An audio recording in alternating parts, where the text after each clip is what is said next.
ici la loi de Henry, un scientifique qui, à partir de ses observations, a établi une loi. En fait, il a étudié beaucoup la solubilité des différents gaz. Donc, tout comme le sucre ou le sel qui peut être soluble dans un verre d'eau. Hein, vous savez ce que ça veut dire? Ça veut simplement dire, exemple, le sel peut bien se mêler à l'eau et se dissoudre dans l'eau, mais les gaz, c'est un petit peu la même chose. Donc, première des choses, chaque gaz, oxygène, dioxyde de carbone, peu importe, a son propre coefficient de solubilité. Ça ne change pas. Donc, selon le type de gaz qui est impliqué, ce gaz aura une certaine capacité à se dissoudre dans un milieu aqueux, exemple l'eau. Donc, ça dépend beaucoup des interactions entre la molécule de gaz, donc sa structure en 3 dimensions, exemple, et je ne vais pas rentrer trop dans le détail physico-chimique, mais il y a donc comment je dirais, des caractéristiques uniques à la composition d'une molécule donnée, exemple CO2, qui fait en sorte qu'elle va interagir plus ou moins facilement avec l'eau ou un certain liquide. Et ça, c'est propre à chaque gaz, évidemment. L'autre chose qui va affecter la solubilité d'un gaz, c'est la pression partielle. Donc, évidemment, plus que la pression partielle augmente, donc plus qu'une pression élevée, parce que, exemple, si la pression partielle d'oxygène est élevée, donc ça veut dire qu'il y a beaucoup d'oxygène, une pression beaucoup plus élevée, mais ça constitue en fait une espèce de force qui fait entrer de façon plus efficace le gaz dans le liquide, exemple l'eau. Si la pression partielle est faible, bien, la capacité de solubilité va être plus faible. Donc, il y a vraiment un lien direct entre une augmentation de la pression partielle d'un gaz donné versus sa capacité à se solubiliser dans l'eau, exemple. Et ça devient intéressant en biologie parce qu'évidemment, vous savez que dans le sang, essentiellement, le plasma sanguin est constitué en très grande partie d'eau. Et bien que vous pensez, parce qu'on vous le répète souvent, que c'est les globules rouges qui transportent le CO2 ou l'oxygène, c'est vrai, mais certains de ces gaz-là vont pouvoir aussi se dissoudre dans le plasma sanguin. Et donc, évidemment, la capacité, le coefficient de solubilité dans le plasma sanguin, qui est essentiellement de l'eau, va être affecté par ces deux paramètres-là et va faire en sorte qu'on va déplacer avec une certaine efficacité qui peut varier l'oxygène, le CO2, via le plasma. Donc, même si on utilise préférentiellement les globules rouges, c'est aussi possible de déplacer ces gaz-là dans le plasma sanguin, tant qu'on arrive à les solubiliser, bien sûr.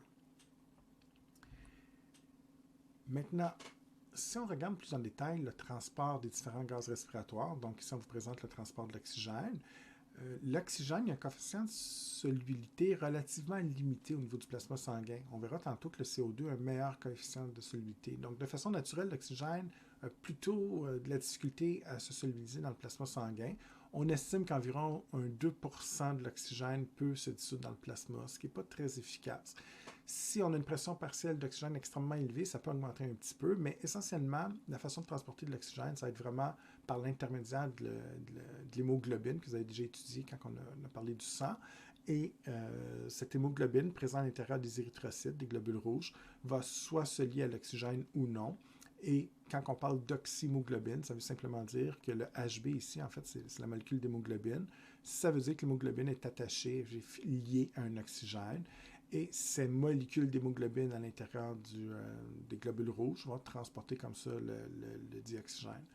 Si vous parlez de désoxyhémoglobine, c'est absence d'oxygène, donc c'est de l'hémoglobine qui est libre tout simplement. Elle n'est pas attachée à l'oxygène. Donc, essentiellement, au niveau de l'oxygène, c'est beaucoup les globules rouges et une petite partie qui va transporter ce gaz respiratoire dans votre organisme. Maintenant, le dioxyde de carbone, lui, il y a 3 façons. Donc, il y a une façon supplémentaire de le déplacer au niveau de votre organisme. Donc, déjà, il y a un meilleur coefficient de solubilité. Il y a à peu près 7%, c'est à peu près 3 fois plus, un peu plus de 3 fois plus que l'oxygène. Donc, il se dissout de façon plus efficace au niveau du plasma sanguin. Puis la même logique, selon la loi d'Henry, si la pression partielle du CO2 augmente, bien, la pression est plus forte, donc ça force la solubilisation de ce gaz-là dans le plasma. Donc, on peut le dissoudre dans le plasma sanguin en partie. Ensuite, vous savez bien que ce gaz-là peut aussi s'attacher à l'hémoglobine. Donc, ici, on va parler de carbhémoglobine. Ça veut simplement dire que l'hémoglobine, dans ce cas-ci, est attachée à une molécule de CO2, de dioxyde de carbone. Donc, ça va. Mais ce qui va vous surprendre, c'est sûrement le troisième point. En fait, la majeure partie du CO2 n'est pas transportée par l'hémoglobine. C'est à peu près le quart, 23%, un petit peu solubilisé dans le plasma, mais la grande majorité est transformée euh, sous forme chimique. Donc, le CO2 peut réagir avec différentes molécules qui fait qu'on peut adopter une forme ou l'autre. Et cette forme-là préférentielle, c'est du HCO3-, des ions bicarbonate, qui aura un grand rôle dans l'ajustement du pH sanguin qu'on verra éventuellement. Mais pour l'instant, ce qu'il faut voir, c'est que cette forme chimique-là va se faire à l'intérieur des globules rouges. En fait, on a une enzyme un peu particulière qui va permettre une transformation du CO2 sous d'autres formes. Donc, en gros, ce qu'on vous dit, c'est que à l'intérieur des érythrocytes, des globules rouges, le CO2 va réagir avec l'eau. Donc, une réaction entre le H2O et le CO2 qui fait qu'on va produire un acide carbonique. Donc, la formule est ici, H2CO3. Ça, c'est un acide carbonique. Et cet acide carbonique peut se dissocier par la suite en ion bicarbonate, donc HCO3-. Donc, techniquement, on a perdu un hydrogène. C'est un hydrogène de moins de l'acide carbonique qui est parti, ce qui laisse des HCO3-. Ce qui va se passer par la suite, c'est que les ions bicarbonate vont sortir du globule rouge et ces ions-là, une fois à l'extérieur, s'en vont en direction du plasma. Ils vont circuler sous forme d'ions bicarbonate. Mais ce qui est intéressant, c'est qu'une fois qu'on va arriver au niveau des capillaires pulmonaires, donc près de l'alvéole, là, il y a la réaction inverse qui va se faire. Sous forme de HCO3-, vous le voyez, il y a un CO2 caché là-dedans. Là. Il y a CO3, mais il y a au moins un CO là-dedans. Un CO2, pardon. Donc, ce qui va arriver, c'est qu'une fois qu'on arrive au capillaire pulmonaire, on favorise l'autre réaction. Et la réaction inverse va se faire. Et dans ce cas-ci, ça va me permettre de me redissocier sous forme de CO2. Donc, on va aller dans le sens inverse. Et une fois que je suis sous forme de CO2, bien, pendant l'expiration, on va pouvoir éliminer ce dioxyde de carbone. En fait, ce que j'aimerais que vous voyez, c'est qu'il y a comme une conversion chimique entre deux formes. Je peux passer du CO2 à l'acide carbonique versus ion bicarbonate et retourner vers l'acide carbonique. L'équation ici illustre ces différentes étapes et la double flèche montre qu'on peut aller dans un sens ou l'autre. Donc, c'est vraiment réversible. Donc, la première chose, on vous disait, dans les globules rouges, j'ai une réaction chimique qui se fait entre le CO2 et l'eau, c'est un acide carbonique. De façon spontanée, l'acide carbonique revient sous forme de ion bicarbonate, puis on perd un hydrogène, donc on est au niveau du plasma, circule sous cette forme-là dans votre organisme, mais quand on va arriver au niveau des alvéoles pulmonaires, particulièrement au niveau des capillaires pulmonaires, on favorise la réaction inverse. Donc, sous forme d'ion bicarbonate, retourne sous sa forme d'acide carbonique, qui va se dissocier éventuellement en eau et en CO2, et là, le CO2 pourra être éliminé par expiration dans les poumons. Donc, c'est une façon déguisée de transporter le CO2. C'est vraiment comme on le met sous une forme chimique qui, on appelle un ion bicarbonate, se promène un peu partout, puis on le reconvertit en CO2 quand on arrivera au niveau des poumons. C'est une façon très simple de résumer tout ça.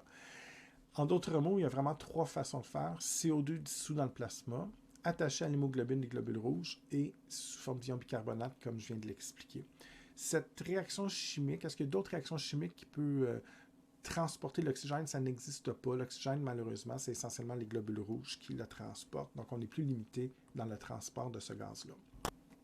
La diapo aussi s'attarde plus au transport des gaz respiratoires associés à l'hémoglobine. Donc, on se souvient un petit peu quand vous avez étudié les érythrocytes en début de session, on a parlé un petit peu des molécules d'hémoglobine. Donc, rapidement, un petit rappel. L'hémoglobine est constituée de 4 sous-unités protéiques. Donc, en couleur, ici, on voit chacune une sous-unité. Donc, pour chacune des molécules d'hémoglobine, il peut y en avoir des millions dans un globule rouge, des milliards, peu importe, mais pour une seule molécule, il y a 4 sous-unités. Et chacune des sous-unités a la capacité de lier, exemple, une molécule d'oxygène ou dioxyde de carbone ou même d'hydrogène, ce qu'on n'a pas beaucoup parlé pour l'instant. Ça peut vous surprendre. Mais oui, l'hémoglobine peut aussi s'attacher à l'hydrogène, les ions hydrogène. Donc, maintenant, les trois structures qu'on avait déjà vues, les trois types de molécules, pardon, au niveau de l'hémoglobine, en orangé ici ou en plus foncé, c'est des acides aminés qui forment la partie protéique qu'on appelle la globine. Donc, c'est vraiment la partie, c'est une protéine en fait, tout simplement. L'atome en rouge, c'est un atome d'affaires qui est essentiel pour permettre la bonne forme 3D de cette sous-unité, de cette molécule d'hémoglobine. Et l'anneau en bleu, c'est une molécule qu'on appelait l'hème, qui joue aussi son rôle dans la structure. L'ensemble de ces différents éléments va permettre de former l'hémoglobine qui aura la bonne forme 3D pour pouvoir interagir avec une des molécules que j'ai mentionnées tantôt. Donc, généralement, l'oxygène va reconnaître l'atome de fer et va s'attacher vraiment avec le fer, ici, la petite boule rouge. Donc, techniquement, par molécule d'hémoglobine, on peut lier 4 molécules d'oxygène en même temps. Il peut y avoir aussi la molécule d'hémoglobine qui interagit avec d'autres choses. Exemple, la partie protéique ici peut interagir avec le dioxyde de carbone ou encore l'hydrogène. C'est 3 substances différentes qui peuvent être transportées donc par les globules rouges via l'hémoglobine. Par contre, il faut faire très attention. Lorsqu'on s'attache à une de ces substances-là, c'est impossible d'attacher une autre substance. Exemple, si l'oxygène s'attache ici au niveau du fer, les 3 autres, soit qu'ils vont être vides, soit qu'on va attacher aussi de l'oxygène, mais on ne va pas fixer de l'hydrogène ou du CO2, ou encore on ne peut pas enlever l'oxygène pour mettre du CO2. Ça s'explique de façon très simple. Aussitôt qu'il y a une des substances parmi les 3 qui interagit, ça va complètement modifier la forme 3D, tridimensionnelle de la molécule. Et la forme en 3 dimensions de la molécule fait en sorte qu'on va reconnaître l'oxygène. Si l'hémoglobine change un petit peu sa forme 3D, elle ne reconnaîtra plus l'oxygène, mais va être compatible avec le CO2. Puis si elle change encore une fois sa forme, elle va être compatible avec l'hydrogène. Et en fait, c'est cette forme 3D qui fait en sorte qu'on a plus d'affinité avec une ou l'autre des substances. Donc, s'il y a de l'oxygène qui s'attache, on va modifier la forme 3D de l'hémoglobine et on ne pourra plus reconnaître les 2 autres substances. Donc, en d'autres mots, c'est une substance à la fois qu'on peut transporter. Maintenant, ce que je vais dire est écrit ici dans les 2 points. Un autre point important qui n'est pas écrit, mais c'est une implication très pratique qu'il faut savoir. De façon chimique, malheureusement pour nous, l'hémoglobine a une affinité plus grande du point de vue chimique pour le dioxyde de carbone que l'oxygène. Ça, en d'autres mots, ça veut simplement dire que si la molécule d'hémoglobine du globule rouge elle est vide, elle a le choix entre interagir avec un oxygène ou un CO2, elle préfère interagir avec le CO2. Il y a une affinité chimique qui fait qu'à quantité égale, le CO2 va de façon spontanée s'attacher plus efficacement à la molécule d'hémoglobine que l'oxygène. Et ça amène un problème important parce que, comme je l'ai dit tantôt, s'il y a une substance qui est attachée, il n'y a plus de place pour les autres.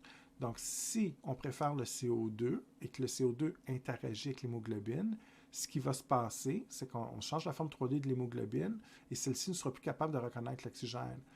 Et même s'il y a présence une pression différentielle d'oxygène très élevée autour de l'hémoglobine, comme le CO2 est déjà occupé, on sature l'hémoglobine en CO2, l'oxygène n'est plus transporté. Ce qui peut être très dangereux, évidemment. À titre d'exemple, vous le savez probablement, mais à chaque année, il y a des morts, des suicides, mais des fois des morts accidentelles. Exemple, on part une voiture dans le garage de la chambre du bébé en haut, on s'asphyxie, puis on meurt. Qu'est-ce qui se passe? Bien là, c'est du monoxyde de carbone, c'est du CO. C'est pas du CO2 comme le dioxyde de carbone. La logique est vraiment la même. C'est que le CO ou le CO2, en grande quantité, donc évidemment, c'est relâché par l'exhaust de la voiture, vient se fixer comme ça en l'hémoglobine. Et même si la personne respire bien et qu'il y a beaucoup d'oxygène, ça n'a pas d'importance parce qu'on préfère, par affinité chimique, le CO2 à l'hémoglobine. De ce côté-là, on est mal fait un petit peu. Donc, cette affinité chimique-là pour la protéine fait en sorte que l'hémoglobine va saturer en termes de CO2, puis là, il n'y a plus de place pour l'oxygène. Donc, la personne finit par manquer d'oxygène, tout simplement. Les cellules n'auront pas d'oxygène puisque la majeure partie des globules rouges, des érythrocytes, transporteront du CO2, ce qui fait qu'on ne produit plus d'ATP et que les cellules vont commencer à mourir. Donc, c'est une caractéristique chimique qui peut sembler anodine, mais qui a un grand impact au niveau médical, évidemment, pour nous autres. Je vous montre ici une courbe de saturation au niveau de l'oxygène. Ça, c'est un terme qui revient beaucoup dans le domaine médical. Vous allez mesurer ça de façon très simple. En fait, souvent, vous mesurez, des fois, vous me posez la question, là, vous mettez un petit capteur au bout des doigts, puis ça vous donne le taux de saturation. C'est comme une petite pince, là, vous avez peut-être déjà vu ça, et on met cette petite pince au bout sur l'ongle du patient, puis là, on est capable de savoir si c'est une saturation de 98, de 95%, exemple.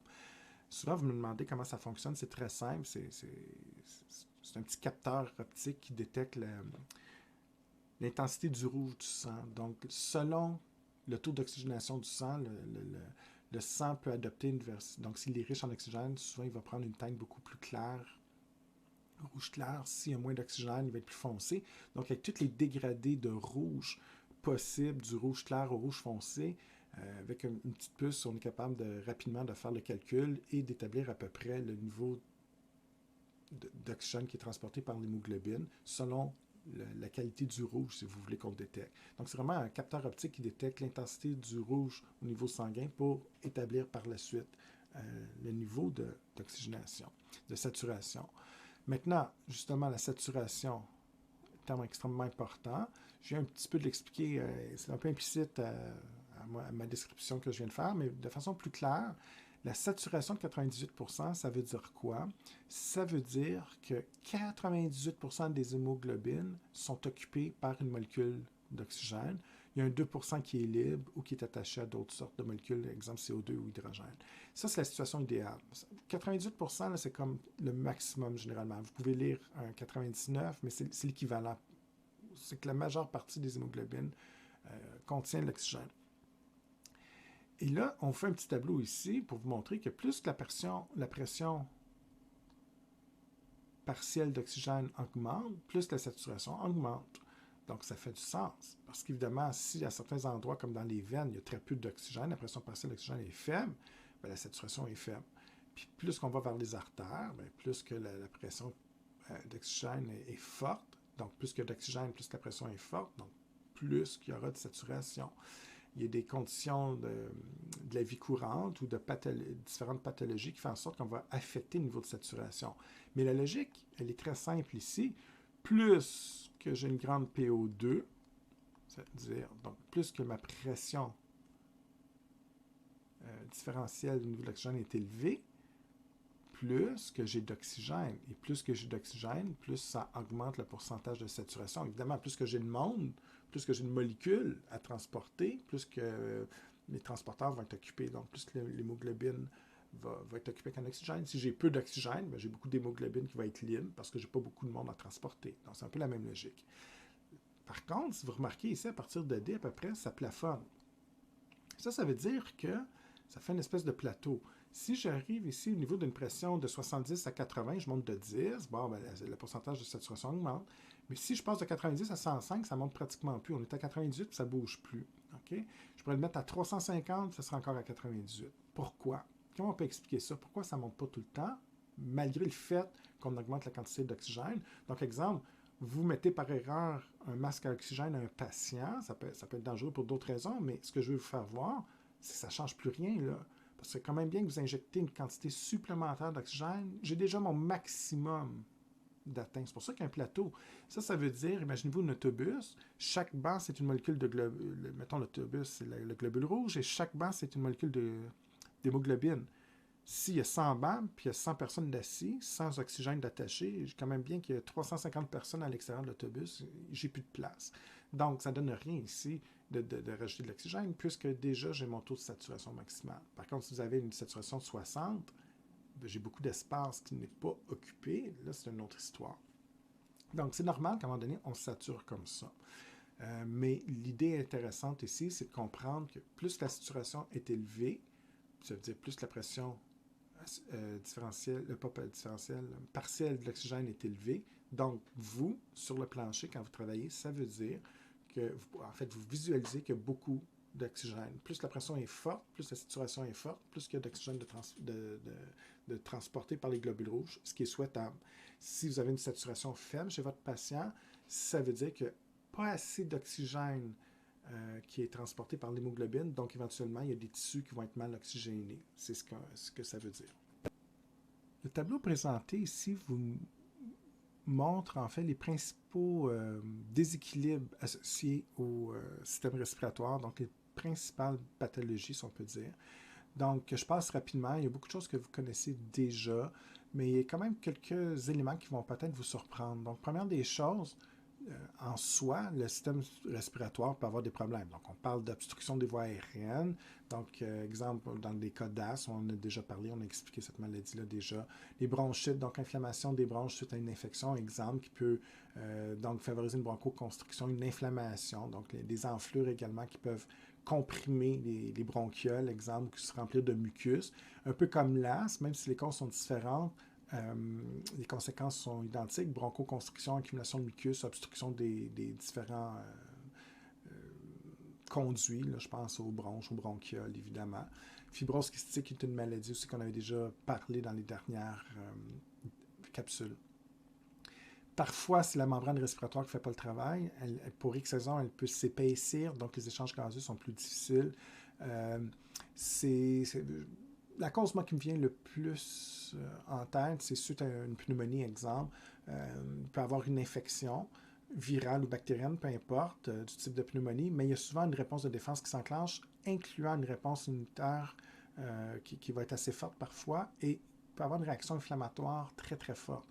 Quand la réaction inflammatoire, qui est là pour vous protéger, qui est excellente, c'est parfait, mais quand elle est trop élevée, trop forte, trop active, là, ça peut causer de l'édème, ça peut causer des enflures. Donc, pendant la réaction inflammatoire, il y a une fuite de liquide vers les tissus pour amener des globules blancs, anticorps pour protéger les tissus pulmonaires, mais ça vient comprimer la membrane respiratoire et ça peut faire de l'édème puis empêcher les échanges gazeux, évidemment, parce qu'on vient comprimer cette membrane. On voit aussi l'édème pulmonaire dans certaines formes d'insuffisance cardiaque que vous avez déjà étudiées dans le cardiovasculaire. Donc, peu importe la cause, que ce soit de l'insuffisance cardiaque, infection, réaction immunitaire, l'idée, c'est que cette enflure, cet édème-là peut comprimer et en comprimant la membrane, il n'y a pas d'échange qui se fait. On peut parler aussi littéralement de destruction des alvéoles ou affaissement des alvéoles. C'est surtout typique de l'emphysème chez les fumeurs, exemple, cancer du poumon également. Donc, évidemment, des alvéoles en moins, moins d'échanges. Donc ça, c'est facile. Hein? C'est le problème respiratoire direct. Mais il faut penser aux autres maladies respiratoires. Et là, quand on parle du système squelettique ou musculaire, donc les os, les muscles, puis là, on dit comment les muscles, les os, on peut considérer que c'est une maladie respiratoire, nerveux ou cardiovasculaire également. Donc là, c'est dans une... faut avoir un peu plus d'imagination.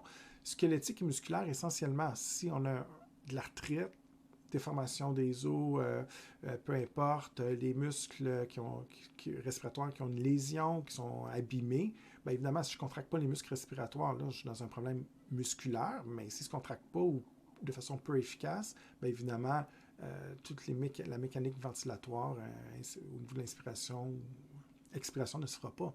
Donc, évidemment, ça amène des troubles d'hypoxie, exemple. Ensuite, même chose, nerveux, si vous avez des lésions au niveau du tronc cérébral, particulièrement au niveau du bulbe rachidien ou du pont, ou des fois vous donnez des médicaments pour, on parle de sédation chez les patients et tout ça, c'est correct, mais des fois on vient inactiver ou suractiver, mais dans les cas de sédation excessive, on diminue l'activité du centre respiratoire, puis là, ça peut être extrêmement dangereux chez un patient âgé, entre autres, si vous diminuez trop l'activité du centre respiratoire, la fréquence respiratoire tombe à un niveau trop inférieur, puis on peut même provoquer la mort dans certains cas. Des lésions au niveau de la moelle épinière ou de certains nerfs, comme le nerf phrénique, exemple les intercostaux, lésions au niveau de la moelle épinière qui empêchent l'influx nerveux de se propager entre le centre respiratoire et les muscles respiratoires, va affecter également la fréquence respiratoire. Donc, il faut comprendre que les autres systèmes, que ce soit au niveau osseux, musculaire ou nerveux, peuvent affecter également la qualité de la respiration et des échanges gazeux.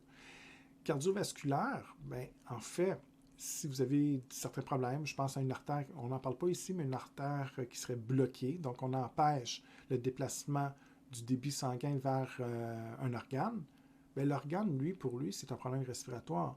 Que ce soit un manque d'oxygène dû à une bronche qui est bloquée ou à une destruction des alvéoles, ou que ce soit une artère qui est bloquée, il y a moins d'oxygène qui rentre pareil. Donc, peu importe que ce soit une cause vasculaire ou pulmonaire, en bout de ligne, il y a moins d'oxygène qui rentre dans les cellules, donc on considère que c'est un problème respiratoire. L'anémie, c'est vraiment, vous le savez, c'est un manque, pour X raisons, un manque de globules rouges, d'érythrocytes, donc j'ai moins de transport, encore une fois, moins d'oxygène. Donc, ce que je voulais faire réaliser, c'est que les maladies respiratoires, c'est pas toujours les bronches ou les poumons qui sont impliqués ou les bronchioles, qui peuvent effectivement augmenter ou diminuer la quantité d'oxygène en circulation. On a aussi les troubles cardiovasculaires qui peuvent diminuer ou affecter la quantité d'oxygène dans la circulation, de même qu'on peut avoir des troubles nerveux, musculaires ou squelettiques qui expliquent ces problèmes de variation au niveau de l'oxygène. Donc, c'est pour ça que dans cette optique-là, on considère que c'est des débalancements respiratoires. Pour les 2 dernières diapositives, 2 termes importants, hypoventilation, donc hypo faible, ça veut dire simplement on diminue la fréquence respiratoire. Ça peut être un problème, donc suite à un problème neurologique, exemple, les centres de la respiration que j'ai déjà expliqué fonctionnent moins bien. Donc, si pour X raison, on est en hypoventilation inférieure de 12 à 15 de fréquence respiratoire, bien, les 2 grands problèmes que ça amène, premièrement, si la fréquence est trop faible, je n'ai pas un apport en termes d'oxygène suffisant. On parle d'hypoxémie, ça veut dire une diminution du taux d'oxygène dans le sang, ce qui va amener différents signes cliniques ou symptômes. Donc, personne léthargique, si vous avez un patient en hypoventilation, ça se peut qu'elle soit léthargique, somnolent, maux, tête. Pour moi, c'est la même cause.